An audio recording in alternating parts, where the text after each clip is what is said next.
नमस्ते मेरे प्यारे दोस्तों, हम लोग कंप्लीट साइंस, फिजिक्स, केमिस्ट्री और बायोलॉजी का chapter wise most expected question का स्टडी कर रहे हैं। आज हम लोग फिजिक्स का चैप्टर 8 यानी तरंग गति, वेव स्पीड के सभी महत्वपूर्ण प्रश्न देखेंगे। चलिए शुरू करते हैं। पहला क्वेश्चन है कि निम्न में से कौन सी यांत्रिक तरंग है? तो इसका आंसर क्या होगा? यांत्रिक तरंग है ध्वनि तरंगे, ये यांत्रिक तरंगे हैं। बाकी जो है रेडियो तरंगे और एक्स तरंगे और प्रकाश तरंगे, ये सब विद्युत चुंबकीय तरंगे हैं। आप लोग भी साथ में आंसर लगाते जाइएगा। चलिए नेक्स्ट क्वेश्चन है कि अनुदैर्ध्य तरंगों का उदाहरण है। तो इसका आंसर क्या होगा? एक्स किरणें जो है अनुदैर्ध्य तरंग का उदाहरण नहीं, ये ध्वनि तरंगे जो है, और बी ऑप्शन नंबर बी होगा। जो बी वाला ऑप्शन नीचे आ गया है, इसका आंसर बी ही होगा। ध्वनि तरंगे, ध्वनि तरंगे अनुदैर्ध्य तरंगे होती है। इसे याद ऐसे रख लेना रिलेट करके, ध्वनि धैर्य यानी ध्वनि तरंग जो है और वो अनुदैर्ध्य तरंगे होता है। नेक्स्ट क्वेश्चन है कि वायु में ध्वनि तरंग होती है। तो ध्वनि तरंगे कैसी होती है? अनुदैर्ध्य तरंगे होती है ना। इसका भी आंसर हो जाएगा ऑप्शन नंबर बी, अनुदैर्ध्य तरंगे होती है, ध्वनि धैर्य तरंगे होती है। एक सितार में किस प्रकार की ध्वनि तरंगे उत्पन्न होती है? तो एक सितार में ध्वनि तरंगे उत्पन्न होती है अप्रगामी एवं अनुप्रस्थ तरंगे। नेक्स्ट क्वेश्चन है कि दीर्घ रेडियो तरंगे पृथ्वी की किस सतह से परावर्तित होती है? तो जो रेडियो तरंगे हैं वो आयन मंडल से परावर्तित होती है ना। इसका आंसर होता है ऑप्शन नंबर बी। देखिए जितने भी रेडियो टीवी जो संचार जो संभव है वो आयन मंडल से ही संभव होता है, तो आयन मंडल से परावर्तित होती है। नेक्स्ट क्वेश्चन है कि बेतार के तार का संपर्क पृथ्वी के धरातल को परावर्तित किया जाता है। तो किसके द्वारा किया जाता है? आयन मंडल के द्वारा किया जाता है, यानी आयनोस्फीयर द्वारा किया जाता है। नेक्स्ट क्वेश्चन है कि रेडियो तरंगों के विक्षेपण के लिए वायुमंडल के निम्नलिखित स्तरों में से कौन सा स्तर उत्तरदायी है? तो इसका आंसर भी हो जाता है आयन मंडल। नेक्स्ट क्वेश्चन है कि परा उच्च आवृत्ति UHF, परा उच्च आवृत्ति की तरंगें साधारणतः संचारित की जाती है। तो ये कहाँ से की जाती है? अंतरिक्ष तरंगों के रूप में की जाती है। ठीक है, परा उच्च आवृत्ति यानी कि UHF यानी अल्ट्रा हाई फ्रीक्वेंसी की तरंगें साधारणतः संचारित की जाती है अंतरिक्ष तरंगों के रूप में। नेक्स्ट क्वेश्चन है कौन सी तरंगें शून्य में संचरण नहीं कर सकती है, यानी कि निर्वात में संचरण नहीं कर सकती है? तो इसका आंसर है ध्वनि तरंगें निर्वात में गमन नहीं करती है। ठीक है, ध्वनि तरंगें निर्वात में गमन नहीं करती है। बाकी प्रकाश तरंगें, ऊष्मा तरंगें और इलेक्ट्रोमैग्नेटिक तरंगें ये निर्वात में भी गमन कर सकती है। नेक्स्ट क्वेश्चन है कथन और कारण वाला है कि रेडियो तरंगें चुंबकीय क्षेत्र में बंकित हो जाती है। कारण में दिया हुआ है कि रेडियो तरंगों की प्रकृति विद्युत चुंबकीय है। ऊपर के दोनों वक्तव्यों के संदर्भ में निम्नलिखित में से कौन सा सही है? ठीक है, ऑप्शन में कौन सा होगा इसका? तो इसमें क्या है कि रेडियो तरंगे विद्युत चुंबकीय क्षेत्र में बंकित हो जाती है, ये गलत है, क्योंकि रेडियो तरंगे चुंबकीय विद्युत चुंबकीय प्रकृति की होती है। अतः ये जो रेडियो तरंगे हैं सामान्यतः चुंबकीय एवं विद्युत क्षेत्रों से अप्रभावित रहती है। या इसमें लिखा है कि प्रभावित रहती है यानी बंकित हो जाती है, लेकिन ऐसा कुछ नहीं होता है, तो ये गलत हो जाता है। फिर आर क्या है? रेडियो तरंगों की प्रकृति विद्युत चुंबकीय है, तो ये सही है, यानी कि जो ए है वो गलत है परंतु आर सही है। इसका आंसर क्या हो जाता है? Option number D. Next question है कि कॉस्मिक किरणें है। तो कॉस्मिक किरणें क्या है? तो इसका आंसर है आवेशित कण है। कॉस्मिक किरणें आवेशित कण है। नेक्स्ट क्वेश्चन है कि कॉस्मिक किरणों के संबंध में निम्न कथनों में से कौन सा सही नहीं है? तो इसका आंसर क्या होगा? कॉस्मिक किरणों में कौन सही नहीं है? ये विद्युत चुंबकीय तरंगे हैं, ये सही नहीं है। ठीक है, कॉस्मिक किरणें विद्युत चुंबकीय स्पेक्ट्रम का भाग नहीं होता है। ठीक है, ये उच्च ऊर्जा के आवेशित कण है। नेक्स्ट क्वेश्चन है कि निम्नलिखित में से किसके लिए माध्यम आवश्यक नहीं है? तो माध्यम आवश्यक नहीं है ये विकिरण के लिए है ना। इसका आंसर आता है ऑप्शन नंबर ए। जो विकिरण जैसे कि सूर्य से जो प्रकाश जो पृथ्वी पर आती है वो किस माध्यम से आती है? विकिरण के माध्यम से आती है। तो इसमें क्या निर्वात में भी गमन करती है, यानी कि माध्यम की आवश्यकता नहीं होती है। जैसे द्रव और गैस में ऊष्मा का संचरण होता है वो संवहन के माध्यम से होता है, और ठोस में जो ऊष्मा का संचरण किस माध्यम से होता है? तो चालन विधि से होता है। नेक्स्ट क्वेश्चन है कि निम्नलिखित में से कौन सा एल्बिडो से संबंधित है? तो एल्बिडो से संबंधित वापसी की शक्ति। नेक्स्ट क्वेश्चन है कि पृथ्वी का वायुमंडल निम्नलिखित में से मुख्यतः किसके द्वारा तप्त होता है? तो पृथ्वी का वायुमंडल जो तप्त होता है दीर्घ तरंग स्थलीय विकिरण के द्वारा होता है। नेक्स्ट क्वेश्चन है, ये सारे इम्पोर्टेंट क्वेश्चन है, ये अपने आप में काफ़ी इंपॉर्टेंट है, इसलिए ज़्यादा एक्स्ट्रा फैक्ट बताने की इसमें ज़रूरत भी नहीं है। इस सारे क्वेश्चन को आपको याद रखना है कि दो उत्तरोत्तर श्रृंग अथवा दो उत्तरोत्तर गर्त के बीच की दूरी को क्या कहते हैं? तो तरंगदैर्घ्य कहा जाता है ना, वेव लेंथ कहा जाता है, तरंगदैर्घ्य। नेक्स्ट क्वेश्चन है कि विद्युत चुंबकीय तरंगों का वेग होता है।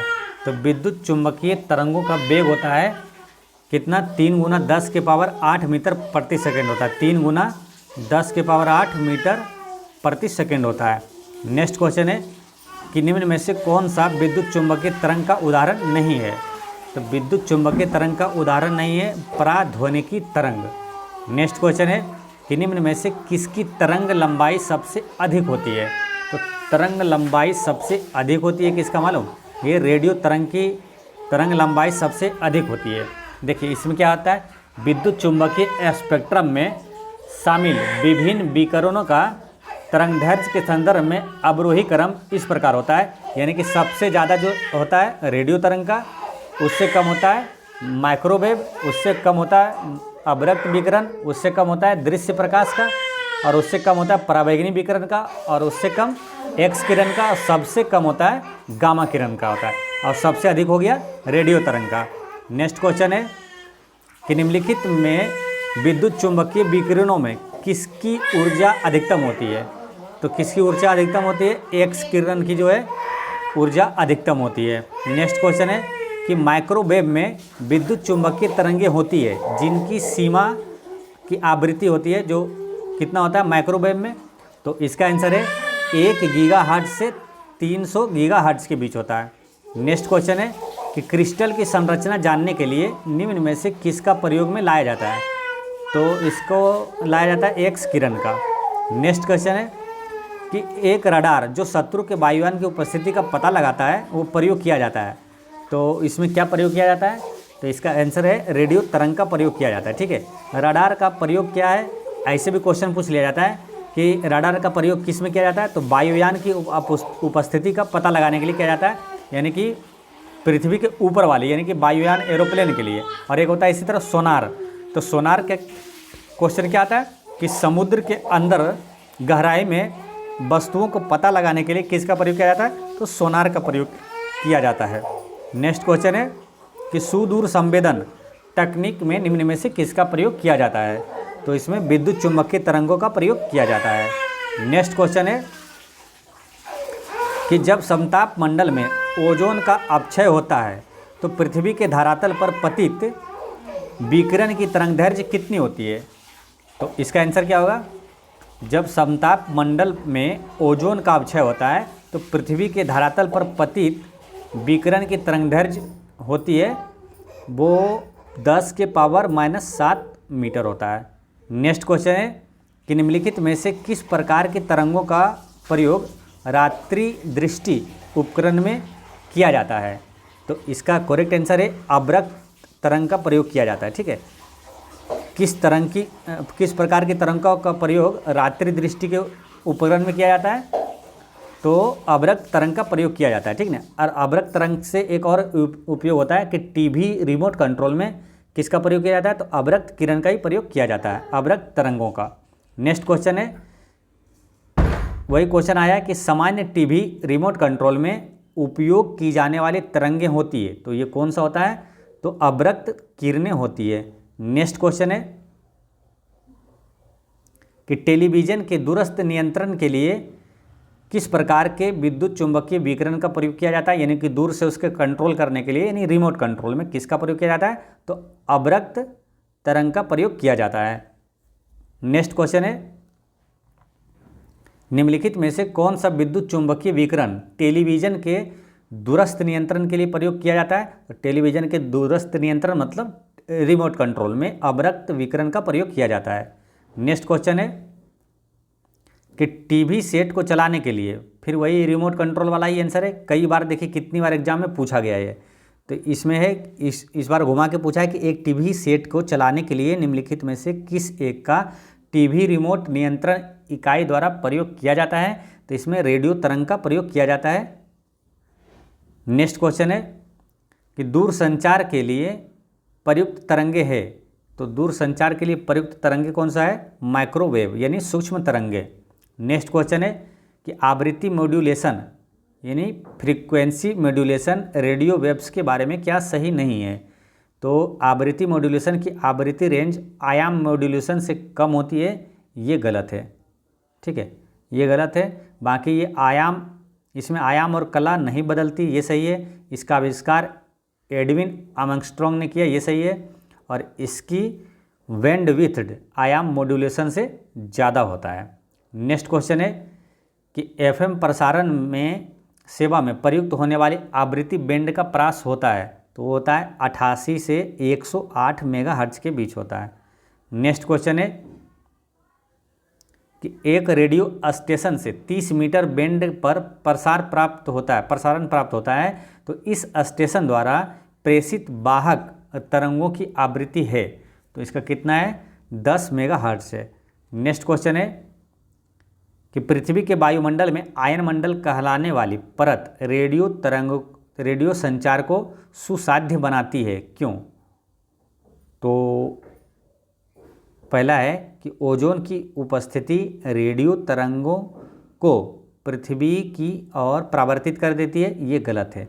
क्योंकि रेडियो तरंगों को पृथ्वी की ओर परावर्तित कौन करती है? वो आयन मंडल करता है, ये ओजोन नहीं करता है ना। तो ये गलत हो जाता है। दूसरा है कि रेडियो तरंगों की तरंगदैर्घ्य अति दीर्घ होती है, तो ये भी गलत है। ठीक है, तो इस तरह इसका आंसर हो जाता है ऑप्शन नंबर डी, ना तो एक ना ही दो। नेक्स्ट क्वेश्चन है कि टेलीविज़न दर्शक डिश एंटीना प्रयुक्त करते हुए बरसात में उपग्रह सिग्नल नहीं प्राप्त करते हैं, क्यों? क्योंकि एंटीना छोटे होते हैं। वर्षा की बूंदें रेडियो तरंगों की ऊर्जा अवशोषित करती है, ये भी सही है। और वर्षा की बूंदें रेडियो तरंगों की ऊर्जा की मूल दिशा को विचलित करती है, ये भी सही है। तो इसका आंसर क्या हो जाएगा? ये तीनों सही है ना। तो इसका आंसर हो जाएगा ऑप्शन नंबर डी, 1, 2 और 3 तीनों सही है। नेक्स्ट क्वेश्चन है कि आंतों के रोगों के निदान में निम्न किरणों का प्रयोग किया जाता है। तो आंतों के निदान में किसका प्रयोग किया जाता है? एक्स किरण का प्रयोग किया जाता है। नेक्स्ट क्वेश्चन है कि सीटी स्कैन करने में प्रयोग में लाई जाती है। तो किसका प्रयोग किया जाता है? सीटी स्कैन में एक्स किरण का प्रयोग किया जाता है। नेक्स्ट क्वेश्चन है निम्नलिखित में से किसका आविष्कार विल्हेल्म रोएंटजन द्वारा किया गया है? तो विल्हेल्म रोएंटजन द्वारा आविष्कार किया गया है एक्सरे मशीन का। ठीक है, एक्सरे मशीन का आविष्कार किसने किया? रोएंटजन ने किया। ठीक है, और ये रोएंटजन कहाँ के हैं? तो जर्मनी के हैं। ठीक है, तो ये क्या है? इस तरह से आपका तरंग गति के सभी महत्वपूर्ण क्वेश्चन होता है समाप्त। और मिलते हैं नेक्स्ट वीडियो में। पढ़ते रहें, मुस्कुराते रहें। जय हिंद दोस्तों।